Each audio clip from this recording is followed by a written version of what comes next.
கந்தனை எண்ணியே வந்தனை செய்வோர்க்கு காரியம் கைகூடுமே, பகை மாறி உறவாடுமே.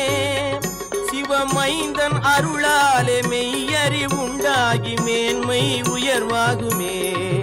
ஐயன் முருகனை கூப்பிட்டு முறையிட்ட பேருக்கு முத்திய வினை தீருமே. முருகனை கூப்பிட்டு முருகா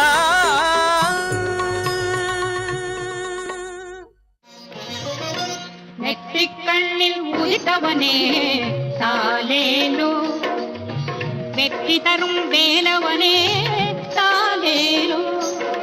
நெற்றிக்கண்ணில் உதித்தவனே தாலேலோ, வெற்றி தரும் வேல